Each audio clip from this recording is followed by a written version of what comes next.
Assalamualaikum warahmatullahi wabarakatuh. Innal hamdalillah nahmaduhu wa nasta'inuhu wa nastaghfiruh wa na'udzu billahi min shururi anfusina wa min sayyiati a'malina. Man yahdihillahu fala mudilla lahu wa man yudlil fala hadiya lahu. Asyhadu an la ilaha illallah wahdahu la syarika lahu wa asyhadu anna Muhammadan abduhu wa rasuluh sallallahu alaihi wa ala alihi wa sahbihi wa sallama tasliman katsira. Alhamdulillah, kita panjatkan puja dan puji syukur kita kepada Allah Subhanahu wa taala atas segala limpahan rahmat dan karunia-Nya. Alhamdulillah, Allah Subhanahu wa taala masih mengizinkan kita hidup di pagi ini. Allah Subhanahu wa taala mengembalikan roh kita di pagi ini. Ya, karena hakikatnya kita yang tidur itu rohnya diangkat oleh Allah Subhanahu wa taala. Alhamdulillah, Allah masih kembalikan itu kepada kita. Dan kita gunakan itu langsung untuk melakukan ketaatan kepada Allah Subhanahu wa taala. Salah satunya salat berjamaah di masjid ini. Semoga Allah Subhanahu wa taala memanjangkan umur kita semua di atas ketaatan kepada Allah Subhanahu wa taala, dan semoga Allah Subhanahu wa taala memberikan pada kita kelak husnul khatimah. Amin.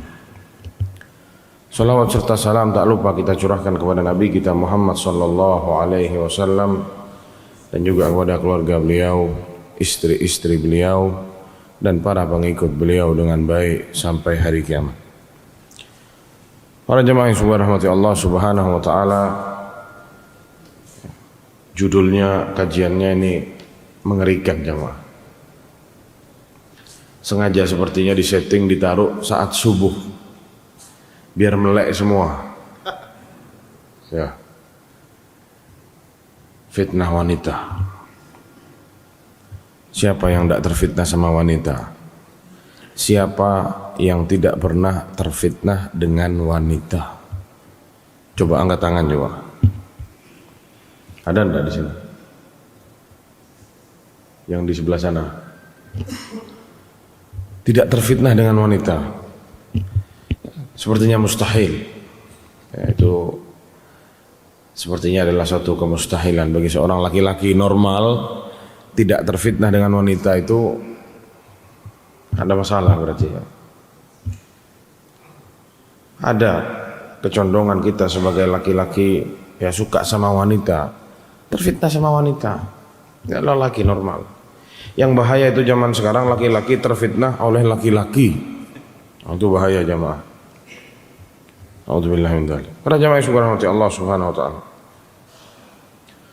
Allah Subhanahu wa taala menciptakan kita di atas muka bumi ini, ya. Memerintahkan kepada kita semua untuk apa hidup di atas muka bumi ini? Untuk beribadah kepada Allah Subhanahu wa taala. Dan salah satunya juga Allah Subhanahu wa taala menjadikan dunia ini sebagai tempat untuk menguji kita para manusia. Dan Allah Subhanahu wa taala tidak cukup menciptakan bumi ini, dunia ini ya sebagai tempat ujian bagi kita semua. Allah juga ciptakan nanti namanya darul akhirah. Allah ciptakan nanti namanya akhirat. Di sana ada surga, ada neraka. Orang-orang yang kesehariannya menjaga, meredam hawa nafsunya, menahan dirinya, berhasil melewati ujian-ujian ini semua, kembalinya nanti akan ke surga Allah Subhanahu wa taala. Sebaliknya, orang yang menerjang hawa nafsunya, setiap dia bergejolak dalam dirinya, dia salurkan itu. Setiap ada terpetik sesuatu, ingin sesuatu sama dia diterjang itu, dia tidak bisa nahan nafsa, dia tidak bisa tahan dirinya, tidak bisa dia. Sebagaimana dalam surat An-Nazi'at, kita lihat orang-orang yang berhasil menahan hawa nafsunya, kata Allah Subhanahu wa taala, "Innal jannata hiyal ma'wa", dia akan masuk surga. Fa amma man khafa maqama rabbih wa nahan nafsa 'anil hawa wa nahan nafsa 'anil hawa. Menahan dirinya, melarang dirinya dari terjerumus kepada hawa-hawa itu, hawa nafsu. Ya, di dalamnya ada wanita, ada harta dan lain sebagainya. Fa innal jannata hiyal ma'wa. Tapi sebaliknya, orang-orang yang selalu ya, kalau dia ingin sesuatu bergejolak dalam dirinya, ingin ini, ingin itu, semua dia disalurkan semua. Harusnya bisa. Hidup itu dituntun sama yang namanya hawa nafsu. Bukan hawa nafsunya yang sama dia dituntun, tapi hidupnya dituntun sama hawa nafsu. Apa kata Allah? Fa innal jahima hiyal ma'wa. Ya, di situ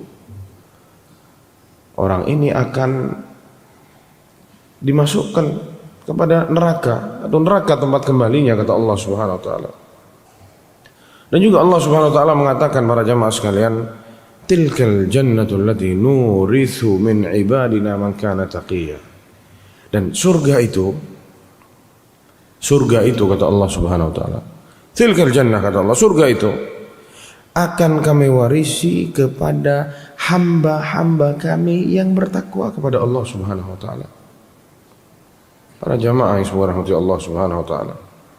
Adapun sebaliknya, kata Allah Subhanahu wa taala, dzalika jazaohum jahannamu bima kafaru wattakhadhu ayati wa rusuli huzwa. Adapun sebaliknya, neraka itu akan Allah berikan, akan Allah masukkan ke dalamnya orang-orang yang kufur kepada Allah Subhanahu wa taala, ya, yang menjadikan ayat-ayatku, menjadikan rasul-rasulku sebagai sesuatu, ya, candaan, sesuatu yang sama dia diremehkan, kembalinya ke neraka. Ya. Para jamaah, ya, yang semoga dirahmati Allah Subhanahu wa taala, maka seorang muslim dia harus berhati-hati hidup di atas muka bumi ini. Ya. Layaknya kita berhati-hati. Ini katanya seorang imam, kalau tidak salah Imam Ahmad bin Hanbal mengatakan ini. Seorang muslim yang akil, ya, yang berakal, itu sama seperti seseorang yang pakai sendal baru, jalan di jalanan habis hujan. Ini setelah hujan ini banyak kubangan-kubangan air, ya, di tanah misalkan, jalanannya kotor. Antum punya sepatu atau sendal baru misalkan seperti itu. Anda mau tanya, antum jalannya pelan-pelan, lihat-lihat dulu, pilih jalan yang kering atau main terobos saja? Sepatu baru loh ini. Pasti antum lihat-lihat jalan, ini kotor, jangan diinjak, loncat ke sini, loncat ke sana, sampai bisa melalui kotoran-kotoran itu. Seharusnya seperti itu seorang muslim. Jalan di atas muka bumi ini sungguh-sungguh hati-hati. Dilihat jalannya ini, anak mau langkah kemana ini kotor atau bersih ini? Oh bersih, diinjak sama dia. Dia lihat lagi mana yang bersih, diinjak lagi sama dia. Sampai akhirnya dia bisa melalui, sepatunya, sendalnya bersih. Tapi orang-orang yang tidak bertakwa kepada Allah Subhanahu wa taala, orang-orang yang kalau jalan main terobos-terobos saja, dia tidak peduli, injak sini, dan dia lihat sepatu ana sudah kotor, jadi sekalian sudah injak aja semua karena sudah kotor, tak peduli sudah. Nanti urusan nanti, saya mau bersihkan, saya mau gimana, urusan nanti. Sudah terlanjur kotor, ana terobos saja semua. Kira-kira antum yang mana? Kira-kira kita yang mana? Yang pertama atau yang kedua? Yang main terobos-terobos saja, atau yang kita memilih-milih? Para jamaah yang dirahmati Allah Subhanahu wa taala, perlu diketahui, ya, bahwasanya salah satu ujian untuk ngetes keimanan kita di atas muka bumi ini, salah satunya, dan mungkin yang bisa dibilang paling berbahaya, yang kita laki-laki paling lemah kalau sudah urusan sama ini.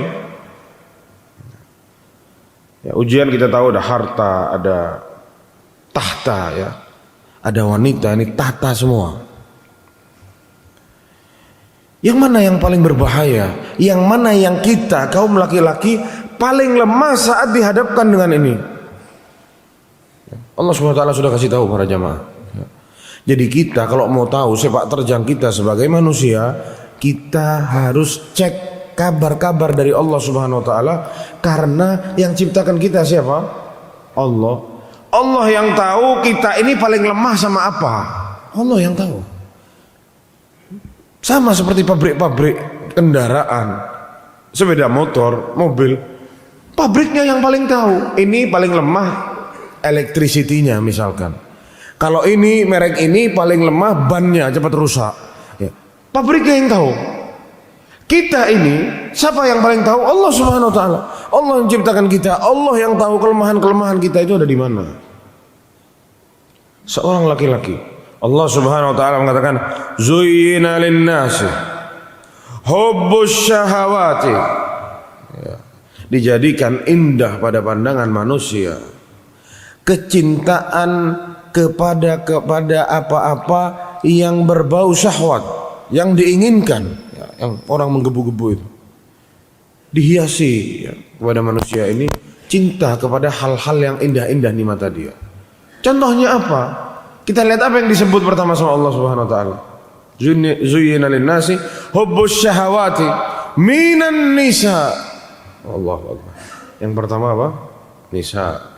Wal banina wal qanatiril muqantarati min adh-dhahabi wal fiddah wal khailil musawwamati wal an'ami wal harth dzalika mata'ul hayatid dunya wallahu 'indahu husnul ma'ab.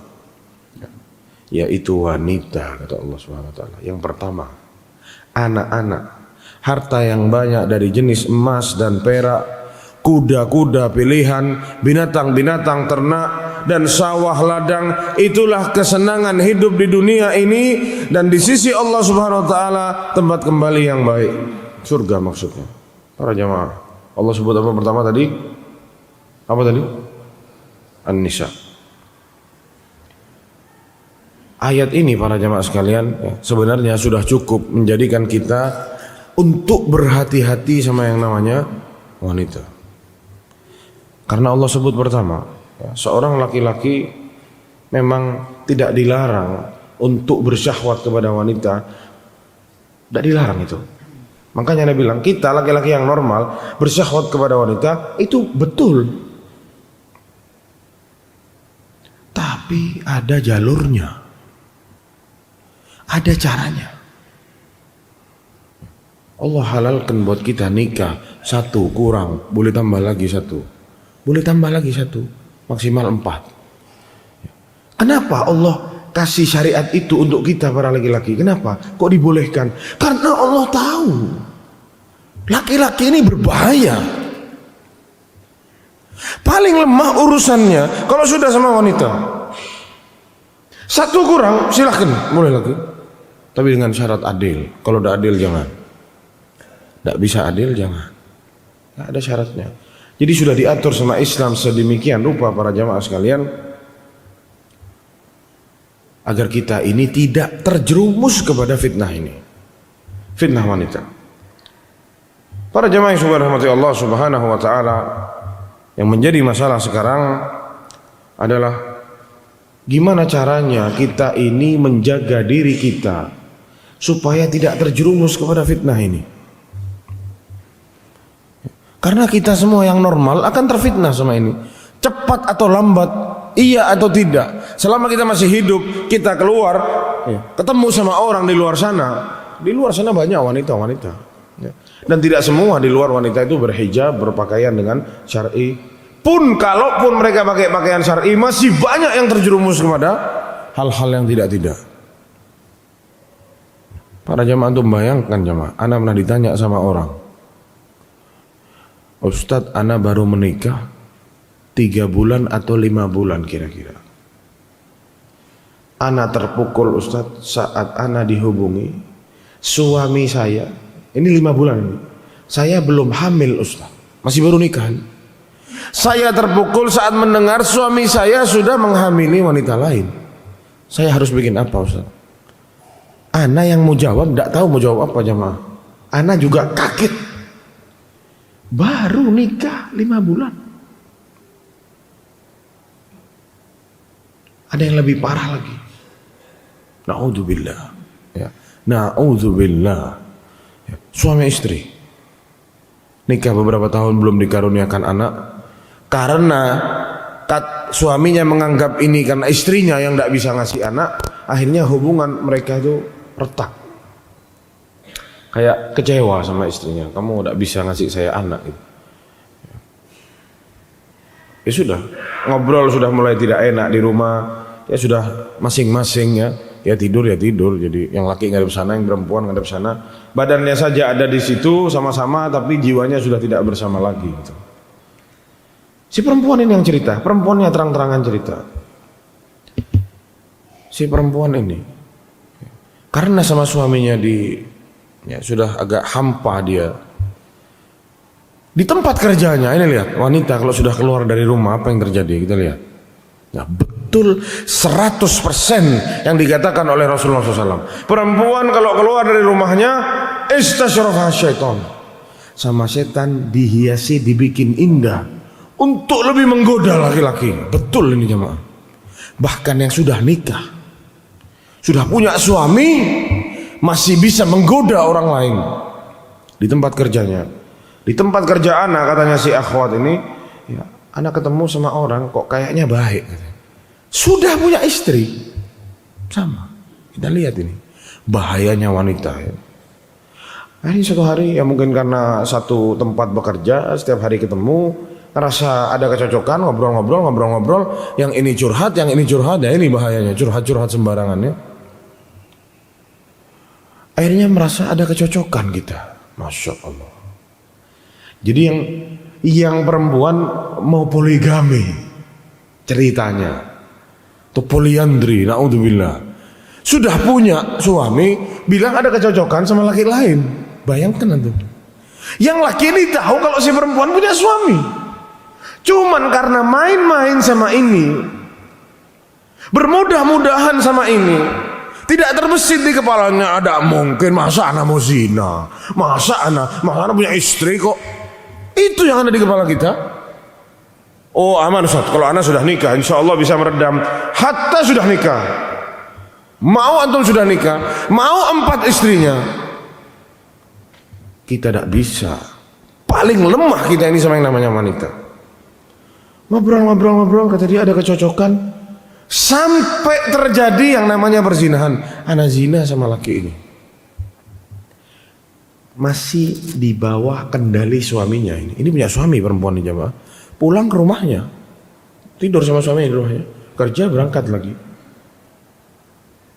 Satu kali hubungan sama orang lain, hamil jemaah. Kita lihat pinternya setan.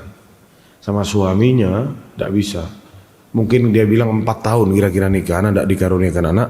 1 kali berzina, anak hamil. Dan posisi anak sudah 6 bulan tidak pernah berhubungan sama suami. Berarti anaknya siapa itu? Diisi sama siapa? Diisi sama orang lain. Apa yang harus anak perbuat? Anak bilang, kasih tahu suaminya, anak bilang. Akui ke suaminya, bilang itu bukan dari hasil dia. Kalau suaminya masih mau menganggap itu sebagai anakmu, sebagai anak dia, itu haknya suaminya. Karena kata Rasulullah, al-waladu lil firash, ya, anak itu milik yang punya ranjang, suaminya. Ternyata subhanallah, suaminya terpukul dengar itu, tapi dimaafkan sama suaminya, dianggap anaknya sama dia. Subhanallah. Ya. Ini bukti nyata para jamaah sekalian. Ya. Pesan dari Rasulullah Sallallahu Alaihi Wasallam 1400 tahun lebih yang lalu itu benar. Kata Rasulullah SAW, "Ma taraktu ba'di fitnatan adarra 'ala ar-rijali minan nisa." Tidaklah aku meninggalkan satu fitnah pun, tidak ada nih ceritanya, satu fitnah pun yang lebih membahayakan bagi laki-laki daripada fitnah wanita. Rasulullah yang bilang, azhar, paling bermudarat, paling berbahaya fitnahnya wanita. Ini omongan tidak berlebih-lebihan jemaah. Kalau kita periksa di lapangan, wallahi sahih, betapa banyak ya, orang-orang yang katanya orang bertakwa, orang soleh katanya, orang jenius, orang pinter, orang perkasa, jadi raja, jadi pemimpin. Berapa banyak mereka yang jatuh tersungkur hanya karena fitnah wanita. Berapa banyak para jamaah sekalian rusak dunianya karena wanita.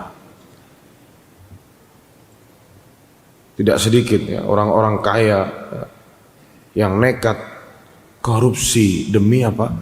Perempuan. Tidak jarang darah itu tertumpah, pedang terhunus karena wanita. Tidak jarang itu sering terjadi. Betapa banyak orang waras ya, dengan akal yang sempurna menjadi gila gara-gara wanita. Bahkan sering kita jumpai seorang laki-laki rela bunuh diri demi wanita. Kayak wanita ini di dunia cuma satu, bunuh diri. Kenapa? Dia dilamar orang lain. Suruh siapa ente tidak lamar cepet-cepet, nunggu disikat orang dulu. Berapa banyak orang yang seperti itu jemaah, stres gila, jalan di pinggir jalan sana, tidak jelas, blank, kepalanya rusak, konslet. Karena apa? Perempuan. Wallahi karena perempuan. Sangat banyak para jamaah sekalian. Dan entah berapa banyak orang-orang mukmin yang mendadak berubah menjadi kafir gara-gara wanita. Sana di negara-negara barat sana, agama dijadikan taruhan untuk wanita. Sama wanitanya dibilang, kamu kalau mau sama saya ya harus ikut agama, ya harus ikut sama saya. Tidak masalah, ditinggal Islam. Bukankah ini sinyal atau bukankah ini jelas sabda Rasulullah SAW? Tidak ada fitnah sepeninggalanku yang paling bahaya bagi laki-laki dari fitnah wanita.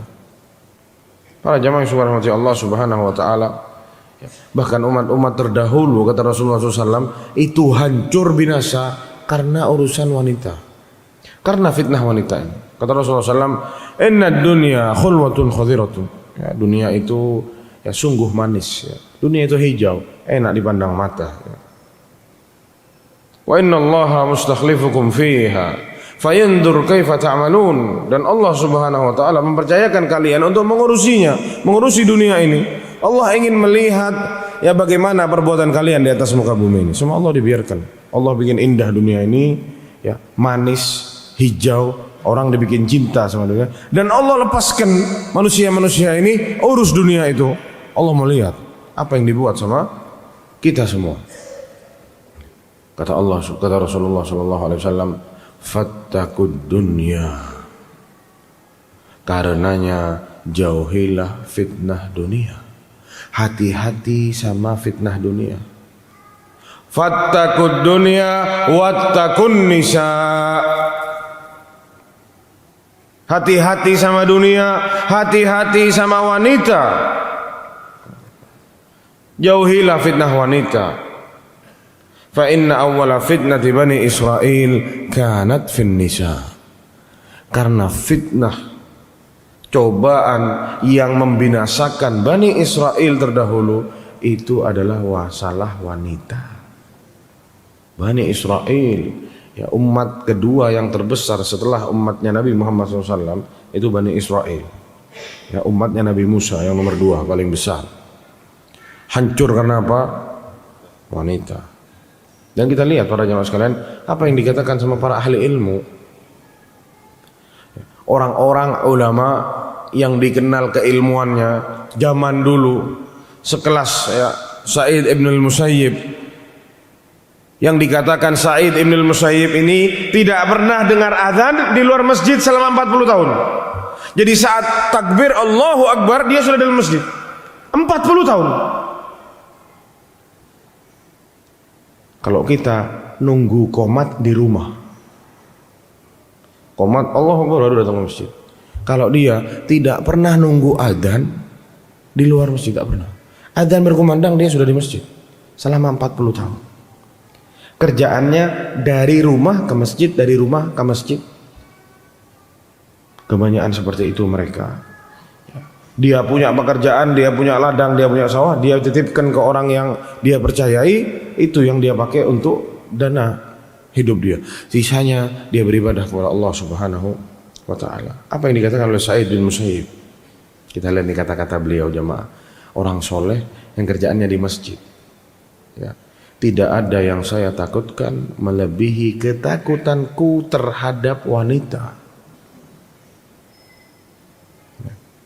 Gimana? Ini siapa yang bicara? Sa'id bin Musayyib, ulamanya tabi'in. Apa yang dikatakan oleh seorang Yusuf bin Asbat? Seandainya aku mendapat amanah untuk menjaga Baitul Mal, harta semua isinya, yang kalau dia curi sedikit orang-orang tidak tahu. Seandainya aku mendapat amanat menjaga Baitul Mal, saya optimis bisa melaksanakannya. Ana yakin, ana tidak terfitnah, kata dia. Ana bisa redam diri untuk tidak terfitnah sama harta ini. Namun jiwaku tidak akan merasa aman jika dipercaya untuk berduaan dengan seorang wanita. Orangnya hitam, tidak kelihatan, ya, rambutnya mungkin tidak karuan. Terkadang orang tidak nafsu, ya. Orang-orang hitam, ya, budak maksudnya. Ana tidak berani, kata dia. Meskipun cuma sesaat, kata dia, untuk berduaan seperti ana tidak berani. Ana tidak yakin. Dari saking mereka takut sama fitnah wanita. Ini orang-orang terdahulu para jamaah sekalian. Apa yang dikatakan juga oleh seorang Sufyan Ats-Tsauri, silahkan kau perintahkan aku menjaga rumah mewah penuh harta melimpah, silahkan, ya. Namun jangan kau suruh aku menjaga wanita yang tidak halal bagiku, meskipun berupa budak yang hitam legam. Jangan suruh anak jaga perempuan, jangan. Anak takut. Kita siapa bermudah-mudah sama wanita? Di kantor satu ruangan sama wanita, oh anak buah anak itu. Jaga toko berdua sama wanita yang bukan mahram, sama kita dibuat hal-hal biasa, dibuat main-main, dibuat santai-santai. Ya, hadis Nabi sama kita dipinggirkan, bahaya bahaya, kata Rasulullah, hati-hati bahaya, sama kita dipinggirkan, tidak masalah, anak kuah.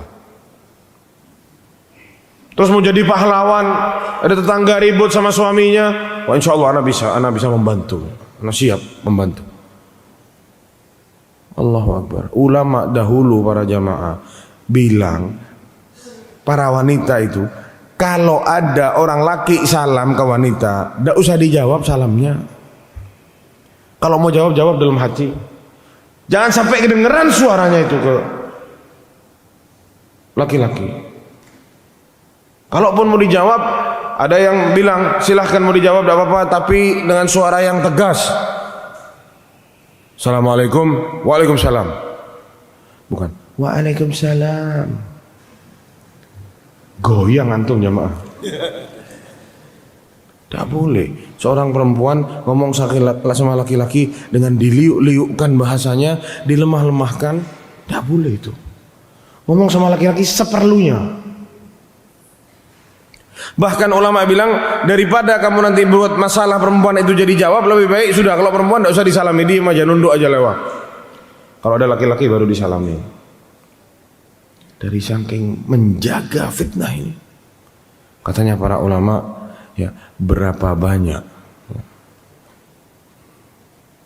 hati-hati yang awalnya tidak tergerak menjadi tergerak karena dijerat sama suara yang merdu dari wanita itu. Mulai dari waalaikumsalam.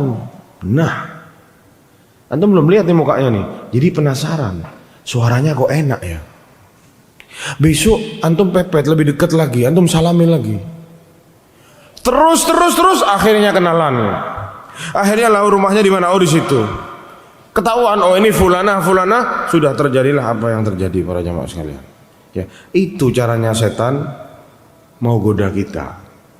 Itu caranya setan menjerat kita Bani Adam untuk masuk ke dalam lubang perangkapnya wanita. Makanya para ulama yang menjelaskan luar biasa, perempuan itu di rumah.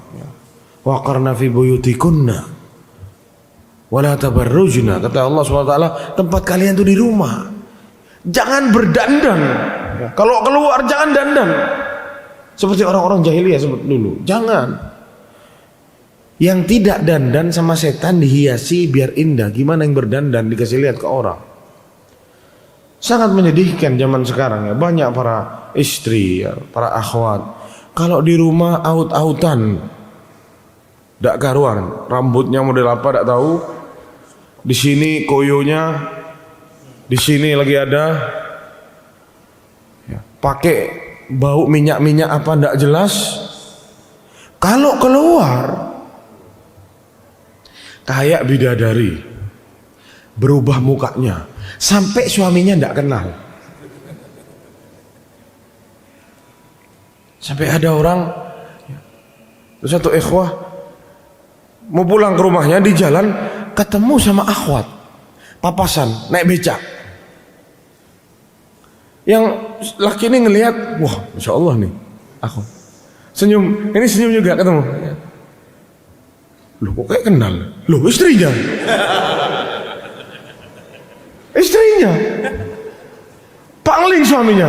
Nggak yakin. Wah masya Allah nih dari jauh. Berubah soalnya mukanya.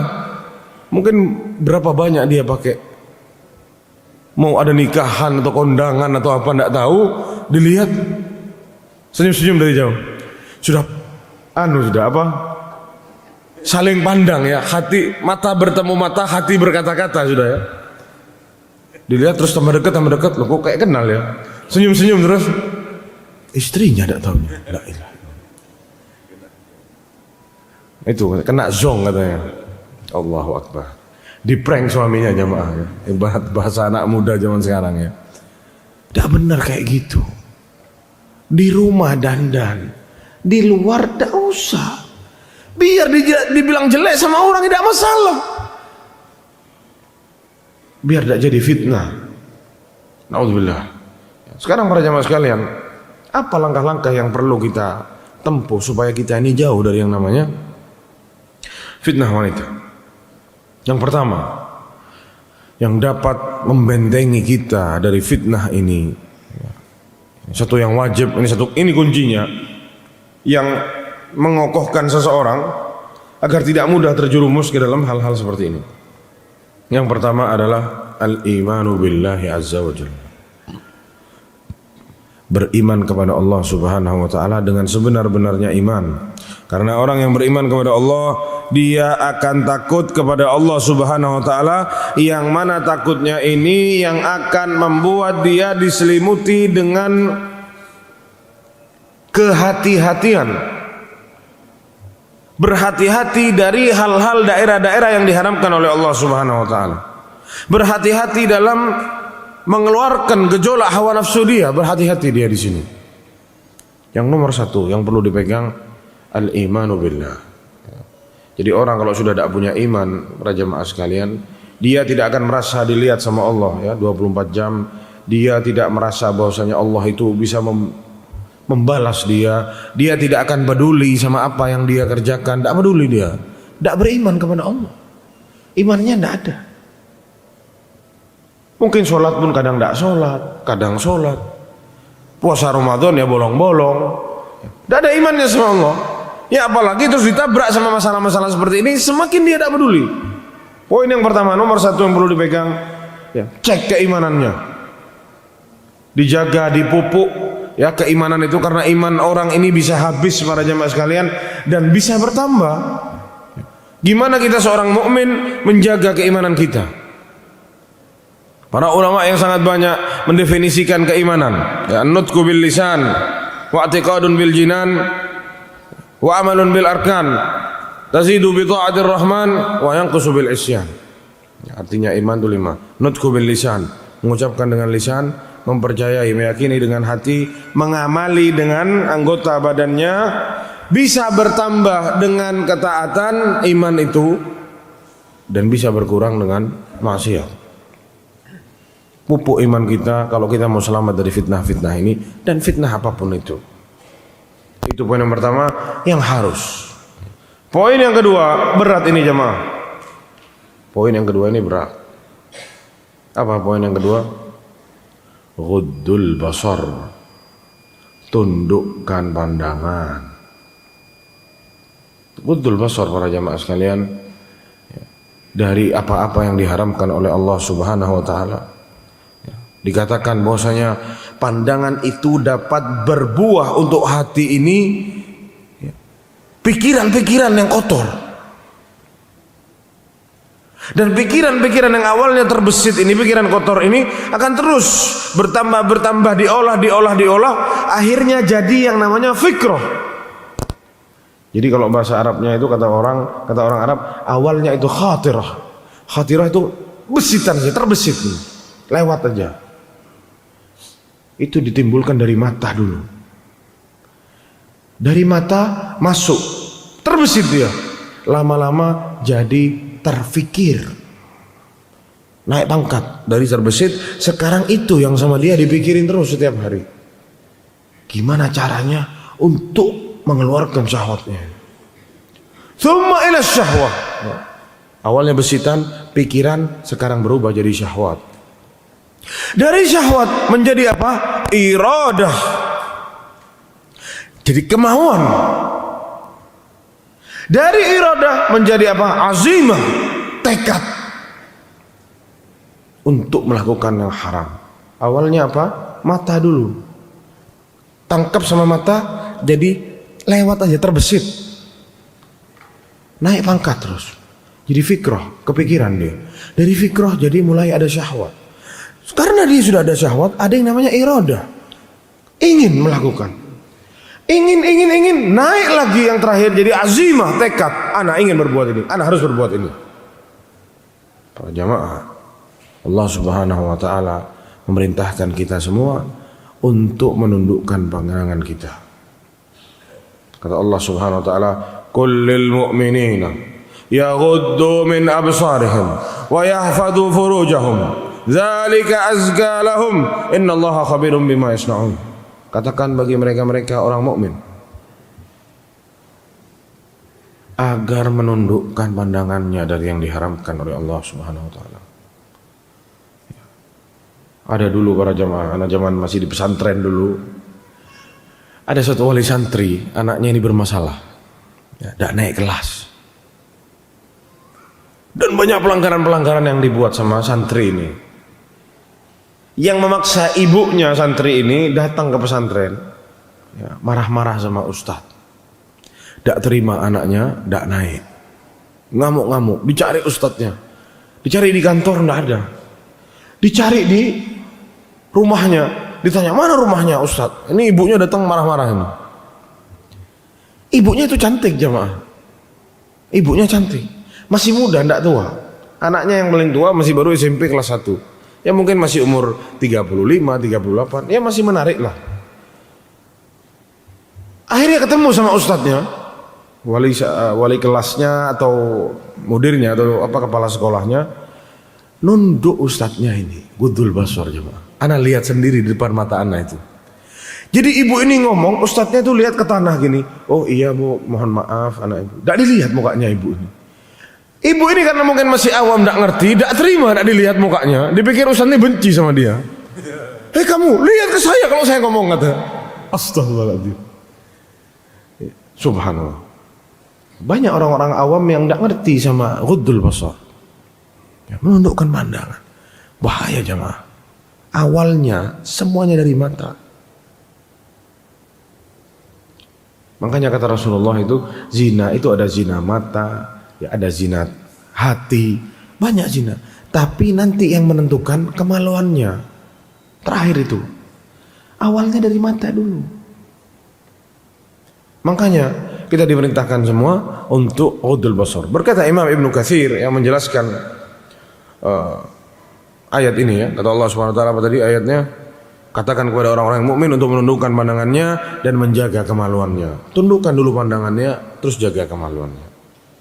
Katanya Imam Ibnu Katsir, "Hadza amrullah ta'ala li ibadihi al-mu'minin Ini adalah perintah dari Allah Subhanahu wa taala untuk para hambanya yang mukmin, ayyaghuddu min absarihim, untuk menundukkan pandangan mereka. Amma haruma alaihim, yang diharamkan bagi mereka. Menundukkan pandangan kepada apa-apa yang diharamkan untuk dilihat. Fala yanduru illa ila ma abaha lahumun nadhar.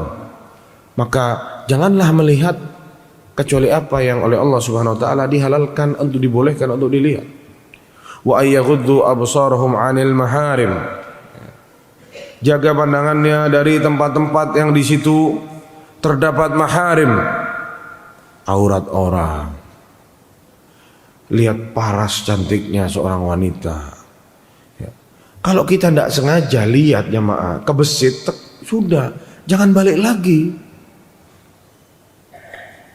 Yang pertama rezeki, tidak sengaja, jangan terus diikuti terus pandangannya. Ana bilang sekali lagi, ini berat. Ya. Kita kadang penasaran, noleh sekali lagi, pastikan, cek coba, setan terus. Ya kita tidak munafik. Ya. Terkadangnya kita tergoda melihat ada yang mencolok, ya. Putih, pakai bajunya warna-warni, mencolok orang supaya orang lihat. Makanya perempuan itu dilarang pakai baju yang bikin mata laki-laki pengen lihat dia, tidak boleh. Makanya banyakan mereka pakai baju-baju yang warna gelap, yang satu warna yang tidak mencolok. Salah satu agar seperti itu, laki-laki tidak tertipu, matanya mau lihat ke sana. Ini dikatakan oleh Imam Ibnu Katsir. Dan selanjutnya beliau mengatakan, fa in ittafaqa an waqa al-basar 'ala al-muharram min ghairi qasdin falyusrif basarahu anhu syari'an. Kalau tidak sengaja ngelihat, lagi lihat begini terus dia lihat ada sesuatu yang diharamkan, yang tidak pantas dia lihat, yusrif basarahu, palingkan pandangannya. Selesai.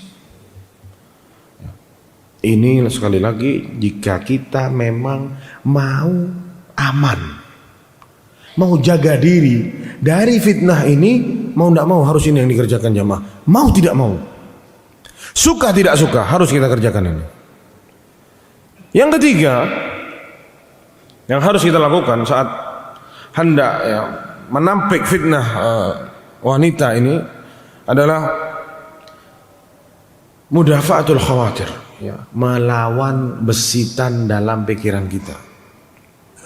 Yang tadi kita bilang awalnya besitan, terus naik pangkat sampai jadi tekad, ya. Saat masih terbesit dilawan sama kita. Innal khatiratis sayyi'a fil qalbi khatarun. Nah, dijelaskan sama para ulama bahwasanya besitan yang buruk pada kepala kita ini, pada pikiran kita ini, itu berbahaya.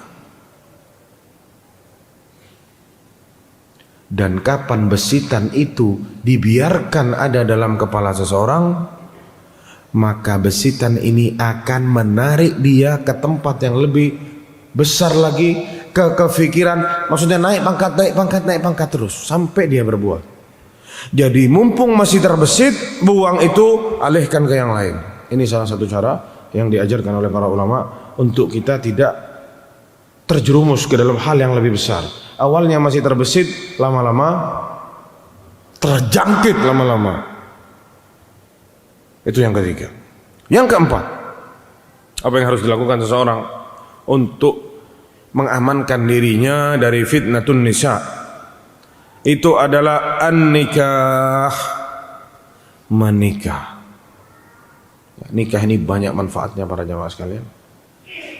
Sangat banyak manfaatnya menikah ini. Ya, salah satunya menjaga kita dari fitnah wanita. Terkadang yang terfitnah sama wanita banyak orang-orang yang belum menikah. Tapi sungguh sayang, sekarang yang lebih liar itu yang sudah punya istri. Karena sudah tahu rasanya. Yang lebih liar justru yang sudah nikah. Bahaya jamaah. Kenapa kok begitu? Ini pertanyaan yang harus kita cari jawabannya. Kenapa? Yang jomblo-jomblo masih tidak percaya diri, masih soleh dia, masya Allah. Yang sudah nikah yang lebih liar sekarang. Dak yang laki, dak yang perempuan. Naudzubillah. Disebutkan di sini bahwasanya nikah itu salah satu cara untuk mengamankan diri seseorang dari yang namanya fitnah wanita. Berkata Abdullah bin Mas'ud radhiyallahu anhu, ya, hadis yang diriwayatkan oleh sahabat yang mulia Abdullah bin Mas'ud radhiyallahu anhu, beliau berkata, qala Nabi sallallahu alaihi wasallam, Rasulullah sallallahu alaihi wasallam bersabda, ya ma'syaras syabab, wahai para pemuda. Karena Rasulullah tahu yang bergejolak itu syahwatnya itu para pemuda.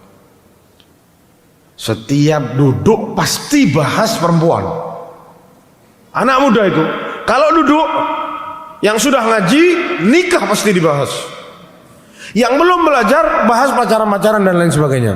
Tidak jauh dari urusan wanita. Betul atau enggak? Yang sudah nikah bahas mau nikah lagi. Tapi tidak nikah-nikah. Setiap duduk di satu tempat tunjuk-tunjukan. Kalau dia tidak berani, Ustaz, lu sendiri tidak berani. Dia tunjing orang. Dikerjain temannya sama dia. Yang jomblo dibully. Ini Ustaz, apa namanya, jodohnya belum lahir di atas muka bumi. Ini mati dalam kandungan jodohnya katanya. Dari saking tidak nikah-nikah, dibully abis yang jomblo. Kita lihat obrolannya anak muda, tidak jauh dari perempuan. Rasulullah tahu.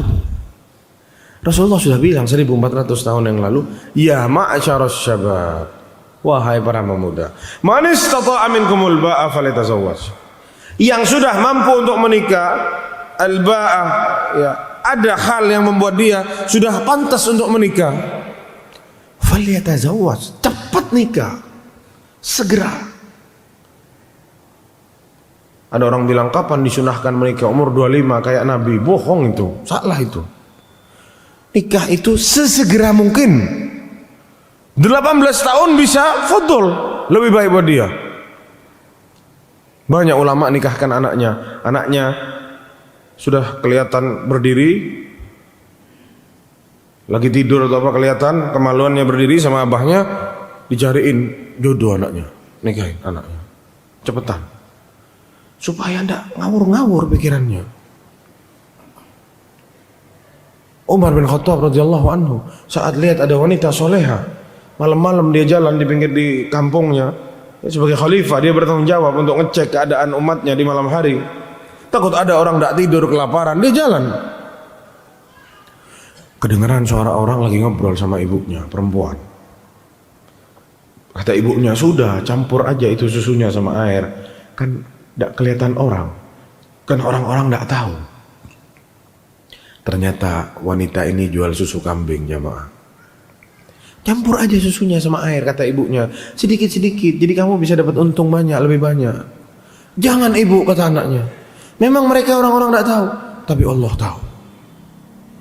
Umar itu pulang jamaah ke rumahnya, anaknya lagi tidur dibangunin. Siapa yang mau zuat sama perempuan itu?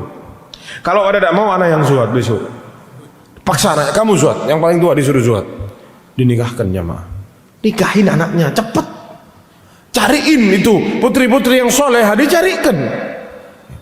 Masalahnya kita ini datang ke masjid pengajian, tidak saling kenal satu sama yang lain. Jadi tidak tahu, tidak saling kenal. Nafsi-nafsi. Duduk di masjid, ngaji, saling kenal satu sama yang lain jamaah. Oh ini Pak Fulan, ini Pak Fulan, kenal satu sama yang lain. Cari jodoh buat anak, insya Allah gampang. Oh ini anaknya Pak Fulan, anak kenal sama bapaknya, insya Allah orang baik, insya Allah didik anaknya baik. Gampang nikah, kesian anaknya. Terutama yang punya anak perempuan, setengah mati dicariin jodoh, tidak kenal sama-sama bapaknya. Diminta orang pun ragu mau diterima, anak tidak kenal ini, takut, tidak jadi. Ya ini momentum-momentum seperti ini, ya jadikan perkenalan antara satu dengan yang lain, agar memudahkan orang untuk menikah. Jadi salah satu para jamaah sekalian, ya, yang dapat menjaga seseorang dari fitnah wanita adalah pernikahan. Rasulullah SAW memerintahkan, falyatazawwaj, maka menikahlah segera wahai para pemuda. Wa man lam yastati, adapun yang belum bisa, fa alaihi bisawm, maka baginya apa? puasa. Fa innahu lahu wijah. Hadisnya sahih diriwayatkan oleh Bukhari. Puasa ini punya tameng, bisa meredam syahwat seseorang. Orang kalau lapar jamaah kering ini tidak kepikir ke sana. Tapi orang kalau sudah kenyang, kekenyangan, perutnya sudah penuh, yang dipikir setelahnya adalah apa yang ada di bawah perutnya. Itu sunnatullah dan itulah manusia. Kalau lapar, tidak terfikir sama itu. Dia terfitnah sama yang lain. Tapi kalau sudah kenyang, kesana pikirannya. Yang selanjutnya para jamaah sekalian, setelah membahas masalah pernikahan, ya kita bahas poin yang selanjutnya adalah memperbanyak berpuasa. Ya dikatakan oleh Imam Al-Qurtubi, ya rahimahullah, kullama qallal aklu, setiap seseorang mempersedikit makannya, dha'ufatis syahwah, syahwatnya pun akan turun. Wa kullama dha'ufatis syahwah qallatil ma'asi. Kalau syahwatnya sudah rendah, maka maksiatnya juga rendah. Subhanallah, itulah manusia. Ya makanya jangan suka makan banyak-banyak, makan seperlunya supaya bisa dikendalikan syahwatnya. Poin yang keenam, ini juga berpengaruh besar jika kita ingin menyelamatkan diri kita dari fitnah wanita, adalah al-bu'du an rufaqa'is su', menjauhkan diri dari teman-teman yang buruk. Rasulullah SAW bersabda, al-mar'u ala dini khalilihi falyanzur ahadukum man yukhalil. Seseorang itu ada di atas agama temannya, maka seseorang hamba melihat dengan siapa dia berkawan. Temannya buruk yang dibahas kesana-kesana, ya sudah sama. Temannya baik, soleh, mengingatkan kita agar tidak bermain-main di daerah situ, ya kita akan ikut seperti itu juga. Dengan siapa kita duduk, dengan siapa kita nongkrong, ya itulah jadinya kita. Pilih teman yang baik. Dan yang terakhir para jamaah sekalian yang subhanahu Allah subhanahu wa ta'ala, al-bu'du 'anil amakinil fitnah. Jauhkan dirimu dari tempat-tempat yang penuh fitnah. Kita ini tahu sepak terjang kita para jamaah sekalian. Yang tahu kita. Orang lain yang di luar tidak tahu. Gimana syahwat kita cepat bergejolak, gimana caranya menyelamatkan diri kita sebenarnya yang tahu sama diri kita. Oh saya ini orangnya cepat. Jadi dia bisa kontrol dirinya. Jangan datang setiap hari ke tempat-tempat yang tidak perlu. Datang ke pasar, ke mall-mall misalkan, yang di situ banyak fitnah-fitnah. Apalagi di sini datang ke pantai, pakai pakaiannya cuma segaris semua, atas segaris, bawah segaris. Terus mau anak kuat, fitnah. Dada, babak belur antum, hancur lebur. Ya, jangan dilawan, ini jangan dilawan jamaah. Ini perintah dari Rasulullah, perintah dari Allah SWT, jangan dilawan, hancur antum. Wallahi hancur. Berapa banyak ya orang-orang yang awalnya anak sudah biasa, terciduk dia berzina sama orang yang dia bilang sudah biasa. Hati-hati jamaah. Ya, jangan sampai kita terjerat sama ini semua karena kesalahan diri kita sendiri. Wallahu taala alam bisawab. Mungkin itu yang bisa Anda sampaikan. Sini ada beberapa pertanyaan para jamaah. Yang pertama, boleh tidak kita menonton film animasi yang berpakaian seksi? Apakah itu termasuk zina mata? Ya, kurang lebih. Sama, bisa buat bergejolak syahwat antum, ya sama saja gitu. Hindari. Ya jangan dibiasakan nonton-nonton hal. Dari bermula animasi sampai nanti yang asli. Ya, naudzubillah. Ya, hati-hati para jamaah sekalian. Bertanya bagaimana hukum menonton alur cerita film di YouTube yang di dalamnya pasti ada pemeran wanita yang tidak berhijab, terutama film luar negeri. Ya, saran anak hindari kita dari hal-hal seperti ini ya. Film-film itu di dalamnya ada musiknya, ada perempuan-perempuannya, di dalamnya terdapat hal-hal yang diharamkan sama Allah Subhanahu wa taala, maka sebisa kita ya, enggak usahlah nonton-nonton seperti itu. Sibukkan diri kita dengan yang lain yang lebih bermanfaat ya. Allahu a'lam bishawab. Yang selanjutnya, Ustaz, suami saya bicara tentang poligami terus. Siapa di sini yang suka berbicara poligami terus? Dengan teman-temannya. Waduh, ini dimata-matai sama istrinya berarti ini. Disadap handphonenya kayaknya ini.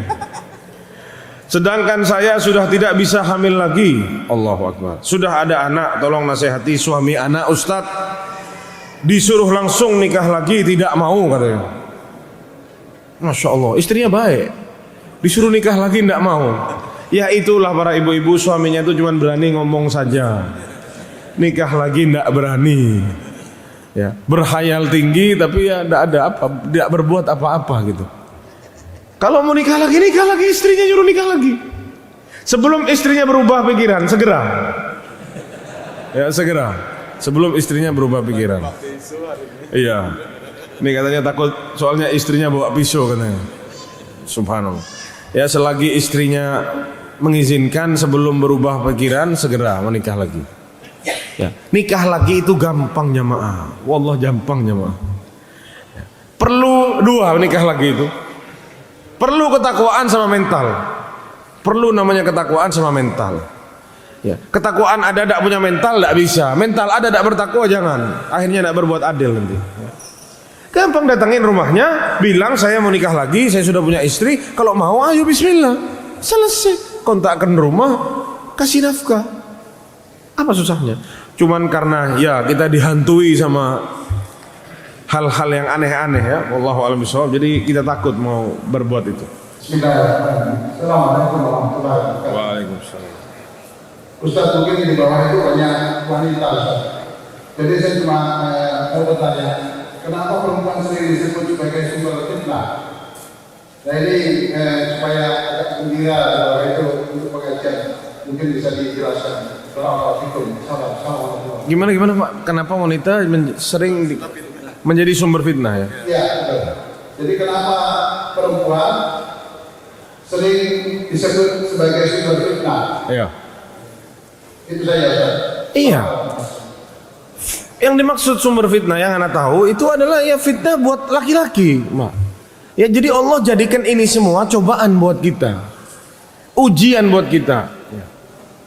Ini ujian buat kita nih, hidup di dunia ini sama Allah tidak dilepas kita tanpa ujian, harus ada ujiannya yang membuktikan bahwasanya kamu pantas masuk surga, kamu tidak pantas masuk surga, kamu lolos ujian, kamu tidak lolos ujian. Salah satu ujiannya ini wanita. Allah yang bikin seperti itu sudah. Makanya tadi ayatnya sudah dibaca. Dihiasi bagi manusia itu suka sama syahwat yang indah-indah, yang bagus-bagus. Yang nomor satu wanita, Allah yang ngasih tahu sudah. Dan wanita ini menjadi fitnah. Kenapa? Suka dihiasi sama setan. Rasulullah bilang kalau perempuan keluar dari rumahnya, istasrofah syaitan, dihiasi sama setan, biar lebih indah, biar lebih bagus, untuk ngerusak kita para laki-laki, untuk menjerat kita para laki-laki. Ya. Setan itu tidak akan berhenti Pak untuk merusak kita ini, biar jadi teman yang kita besok di neraka. Salah satunya melalui wanita. Karena setan tahu kita ini lemah sama wanita. Dan Allah lagi bilang, inna kaidakunna azim. Sungguh tipu daya wanita itu besar. Kita lihat Nabi Yusuf alaihissalam. Ya kurang apa Nabi Yusuf? Dikejar jamaah. Nabi Yusuf tidak mau. Ma'adzallah. Na'udzubillah kata Nabi Yusuf. Ini ya kita lihat kata para ulama yang menjelaskan ceritanya Nabi Yusuf ini. Ya, kalau kita mau baca lebih dalam lagi kisahnya Nabi Yusuf, ulama bilang Nabi Yusuf ini orang asing, dibawa ke Mesir, dijual beli jadi budak, tidak ada orang kenal sama dia, tidak punya pangkat, tidak dikenal orang. Kalau mau berbuat buruk sangat mudah buat dia, tidak masalah, orang tidak ada yang kenal sama dia. Kalau dia mau berbuat keji bisa, tanpa harus menanggung malu, tanpa harus. Yang malu bukan Nabi Yusuf pada waktu itu, suaminya si Zulaikha ini yang mestinya malu. Dengan logika ya, dengan keadaan Nabi Yusuf yang jadi budak di situ, dikirim ke sana dipaksa, ya, diperjualbelikan, akhirnya sampai ke rumah itu di ruangan tertutup, tidak ada orang lihat sama sekali. Ini cobaan yang sangat besar. Dihadapkan dengan wanita yang cantik rupawan, kaya raya, baik sama dia luar biasa, sudah siap. Sekarang anak tanya, kalau kita jadi Nabi Yusuf dulu, apa ndak babak belur jamaah? Hah? Langsung, ana di sini baru datang, ndak ada orang kenal sama ana, semua tertutup, toh yang mau dia bukan ana. Bismillah. Mungkin, naudzubillah, kalau kita gitu mungkin. Rasul Nabi Yusuf, ma'adzallah, naudzubillah kata Nabi Yusuf. Jangan. Itu Tuanku sudah buat baik sama anak. Ini kamu istrinya, jangan sama anak. Lari Nabi Yusuf, dikejar jamaah, ditarik. Lari. Fastabaqal bab, kata Allah SWT. Lari cepet-cepetan sampai ke pintu duluan. Lari jamaah. Kalau kita kan paling tidak pasrahlah, orang anak dipaksa kok. Naudzubillah. Ya. Ini ya. Ujian orang itu tergantung kehebatan keimanan orang ini. Allah tahu dahsyatnya keimanannya Nabi Yusuf. Ujiannya lebih besar lagi. Asyaddun nasi bala'an al-anbiya, kata Rasulullah SAW. Orang yang paling dahsyat cobaannya itu para nabi. Itu cobaannya Nabi Yusuf. Kita tidak diuji sama seperti itu karena Allah tahu kita tidak mampu. Ya, jadi dari dulu wanita ini sudah jadi ujian buat laki-laki. Sampai depannya pintu, Nabi Yusuf sampai duluan pintu. Buka pintu mau keluar, ada suaminya depan pintu. Tuk, di depan pintu ada suaminya.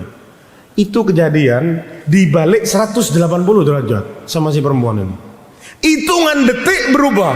Korban jadi pelaku, pelaku jadi korban.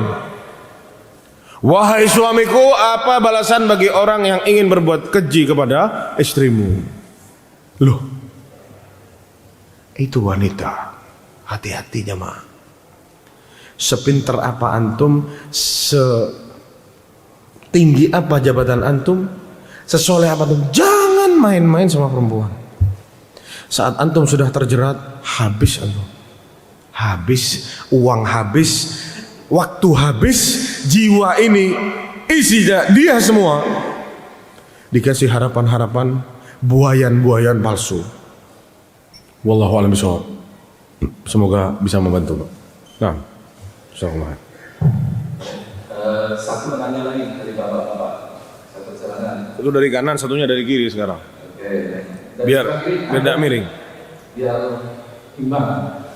Kalau tidak ada kita pasrahkan ke yang kanan juga, ada masalah. Ada lagi satu di kanan. Oh ada. Baik, silakan. Assalamualaikum. Semoga Ustaz dan kaum muslimin dirahmati oleh Allah. Amin.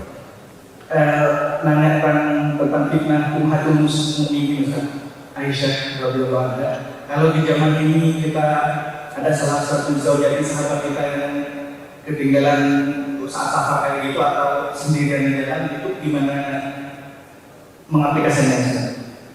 Biar menghindari fitnah itu. Apa kita bawa di satu mobil atau satu motor diantar ke kediamannya atau gimana Ustaz? Nah, berat ini jamaah ya. Bahaya. Antum mau bonceng istri orang, temennya istri antum. Antum pulang dikunciin pintu antum nanti. Jangan jamaah, jangan. Kecuali kalau antum tahu dia di situ berbahaya buat dia, mudorotnya besar, bisa ganggu hartanya dia, diculik orang atau jiwanya dia terancam, tidak masalah. Ya itu mudorot namanya. Ya ada darurat di situ, bahaya, bisa ngabisi harta orang, jiwa orang, silahkan antum antarkan. Tapi tolong ada jarak yang jauh ya. Jangan terus antum ngerim-ngerim mendadak, jangan. Itu syarat. Harus keadaan yang memang bahaya tengah malam, kesian nih bahaya perempuan ini. Ya ada ulama yang membolehkan. Tapi kalau siang bolong jangan mau jadi pahlawan antum, jangan. Musok jadi pahlawan, ya pahlawan kesiangan, jangan. Adapun antum naik mobil, ya saran ana juga lebih bahaya lagi mobil itu. Nanti ada obrolan-obrolan di dalam yang tahu cuma antum sama dia. Iya kan? Dari mana? Kok sendiri? Iya, ana dicerai sama suami. Langsung seret. Dicerai suami. Awal itu bahaya. Awalnya itu dari mata, terus dari Awalnya enggak niat memang jamaah. Mungkin orang-orang kita ini insya Allah orang baik semua yang hadir di sini ya. Awalnya enggak niat memang. Tapi saat dihantam sama itu, gejolak ya, masa lalu ini bisa kembali jamaah. Ya, jadi lebih baik antum warak masalah ini, berhati-hati masalah ini itu lebih baik. Kecuali itu tadi, kalau antum lihat ini bahaya, ini perempuan ada di sini sendirian, mau kemana dia tidak tahu, antum anterin. Itu pun ada batasnya. Tidak usah ngobrol, tidak usah diem sudah. Ya, tidak usah. Kok sendiri? Tidak usah banyak omong antum. Udah antar. Di mana rumahnya? Jalannya. Oke. Lihat Nabi Musa alaihissalam. Ini cerita Nabi Musa. Tadi Nabi Yusuf, sekarang Nabi Musa. Antum tahu semua kan? Nabi Musa itu kabur dari Mesir karena mau dibunuh sama Fir'aun. Tahu ya? Sampai ke tempat namanya Madian. Di Madian dia duduk karena sudah tidak tahu mau makan apa, dia duduk di bawah pohon. Di depan dia ada pemandangan para jamaah sekalian. Ada puluhan orang laki-laki bawa hewan-hewannya semua. Mau kasih minum hewan-hewannya di satu sumur. Sumurnya itu ada tutupnya. Tutupnya sumur itu bisa ditutup sama 10 orang. Didorong 10 orang yang bisa. Kalau mau datang mereka didorong lagi, dibuka lagi 10 orang yang bisa. Di sini ada banyak laki-laki. Tidak jauh dari situ ada perempuan 2 orang. Pegang kambing-kambing yang sama dia, kambingnya lagi ditarik-tarik karena kambingnya kehausan. Ngelihat di situ ada air, dia mau minum. Nalurinya hewan lihat ada air mau minum dia. Ditahan sama perempuan ini. Didatangin sama Nabi Musa. Qala ma khatbukuma? Kalian ngapain? Qala la nasqi hatta yusdiru ri'a wa abuna syekhun kabir. Kata yang dua, kami tidak bisa kasih minum hewan-hewan kami ini. Perempuan ini 2 orang, kakak adik.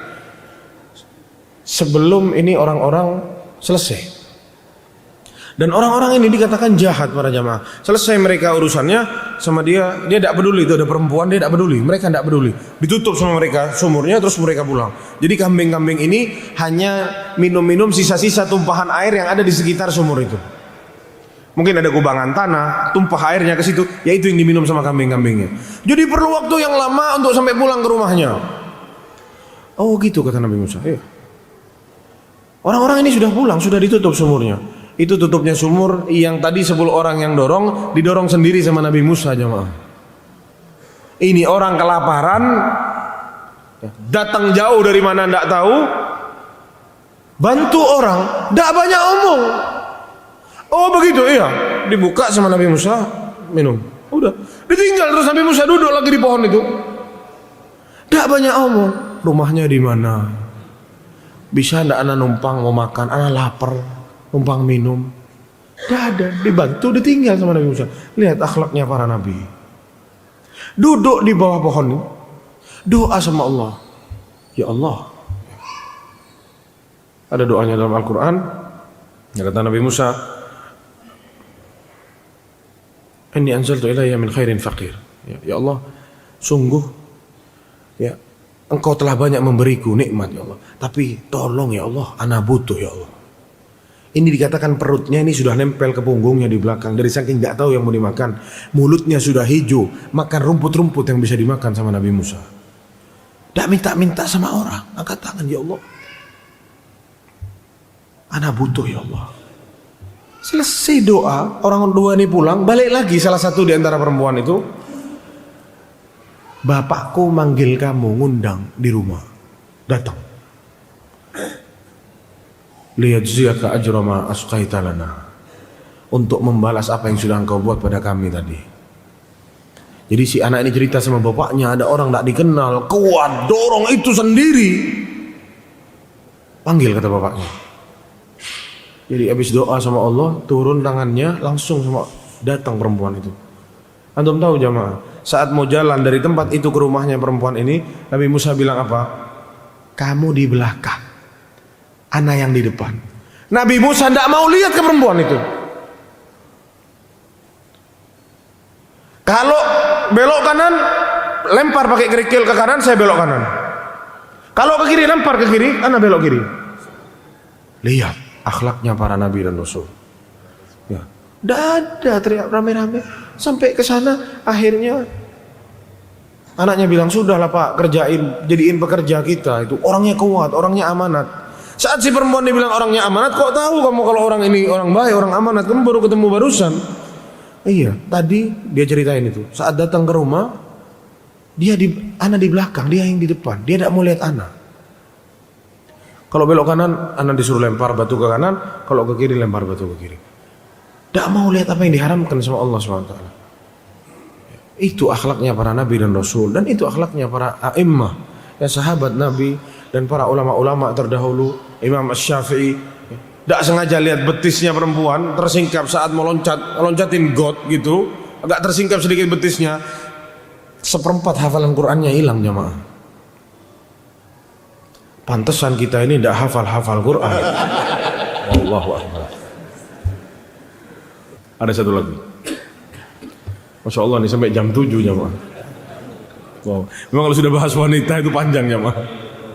Waalaikumsalam. Ini kejadian Ustaz. Saya ada buku dekat naik kalkulator. Eskalator, bukan kalkulator, Pak, ya. Pas itu di atas bukunya itu ditulis Depannya ya. Iya. ada 2 anak perempuan mau jatuh dua-duanya. Jadi orang juga di situ, tapi tidak menolong. Oh. Saya melihatnya nggak ada, langsung saya lari ke. Tak undang sama mereka. Saya menyelamatkan dia. Sampai kena duduknya. Apa saya berdosa? Enggak, Pak. Iya, enggak gini ya, Allah Akbar. Antum enggak semuanya paham ini. Pakai bahasa isyarat ini jamaah ya. Iya, jadi yang Bapak lakukan yang Ami ini lakukan itu menolong orang, itu menyelamatkan orang. Itu orang kalau dibiarin bisa mati, Pak. Kejepit di eskalator bahaya. Mudarat. Jadi kita nolong dia enggak masalah. Ya, ada perempuan sekarang kecelakaan di jalan. Mau dibiarin? Mau dilindas sama mobil? Jangan. Ya kalau sudah urusan nyawa, jadi kita harus tahu jamaah kaidah. Ya, Islam ini punya kaidah. Ada hal-hal yang sangat besar yang perlu dijaga oleh seseorang. Yang nomor 1 itu agama seseorang. Yang kedua nyawa seseorang. Yang ketiga harta seseorang. Yang keempat harga diri seseorang sama atau yang keempat keturunan dan harga diri. 5 ini harus dijaga dan Islam menjaga yang 5 ini. Kalau ada kejadian yang akan mengerungut nyawa seseorang, ada kita di sana, tolong orang itu jangan sampai mati. Masa dibiarin? Tapi kalau ada orang lain, Ami bilang, ayo ibu-ibu, tolong.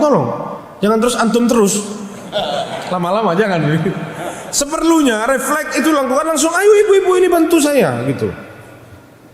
Jadi seperti itu. Kalau dosa, insya Allah tidak dosa ya. Ini tolong orang, masa dosa? Orangnya mau celaka itu di situ gitu. Ya, jadi insya Allah itu tidak bermasalah. Tapi jangan dilanjutkan panjang-panjang itu maksudnya. Secukupnya saja. Sekedar mereka sudah selamat, insya Allah sudah taruh di tempat yang ini sudah selesai gitu. Bukan berpanjang-panjang sampai terbesit, loh kok enak ya. Besok jadi pahlawan lagi terus. Wallahu a'lam bishawab. Mungkin sekian dari anak para jamaah sekalian. Ya, semoga yang anda sampaikan bermanfaat buat anak pribadi dan buat jamaah sekalian. Assalamualaikum warahmatullahi wabarakatuh.